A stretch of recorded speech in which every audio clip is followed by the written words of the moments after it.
ele foi perseguido. Como igreja, ele foi rejeitado. Como igreja, ele foi condenado à morte. Como igreja, como Deus, ele foi crucificado. Mas era previsto, era necessário que isso acontecesse. Precisava alguém pagar o sacrifício. Os profetas não eram capazes para isso.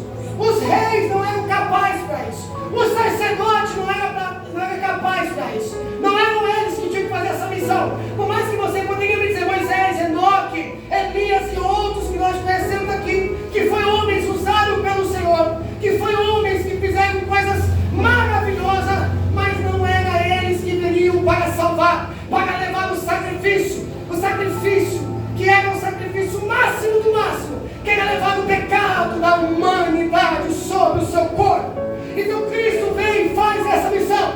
Ele veio, curou pessoas, ele veio e chamou pessoas, mas o maior propósito e o maior objetivo era morrer por mim, morrer por você, morrer pela igreja, levar sobre ele, sobre o seu corpo, os pecados de muitos, as iniquidades de muitos.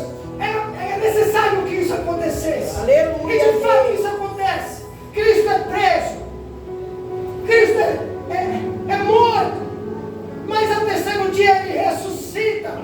Ou seja, aí está uma evidência a qual nós podemos dizer: existe um homem que é chamado de Deus, como alguns também que são chamados de Deus, que é chamado de rei, como alguns também são chamados de rei, que é chamado de líder, como alguns é chamado de líder, e que é chamado de governador, como alguns também é chamado de governador. Porém, Cristo, Jesus, ele morreu, mas ao terceiro dia ele ressuscitou. Que é chamado de rei, que é chamado de líder, que é chamado até de Deus, como imperadores, que é chamado de governadores, estão mortos numa tumba fria. Morreu, mas não ressuscitou. Porque Cristo é a cabeça da igreja. E nós estamos alicerçados, firmados na igreja que é Cristo. E é por isso que a igreja ela vem caminhando. Por mais que aos nossos olhos, muitas das vezes a gente vê que ela esteja numa decadência. Mas ela não está toda assim.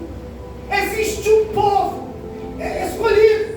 Existe uma igreja em algum lugar, aqui no Brasil, em outros países, que não se corromperam, mas que permaneceu fiel, está sofrendo por causa de Cristo, está renunciando este mundo por causa de Cristo, está negando a si mesmo por causa de Cristo.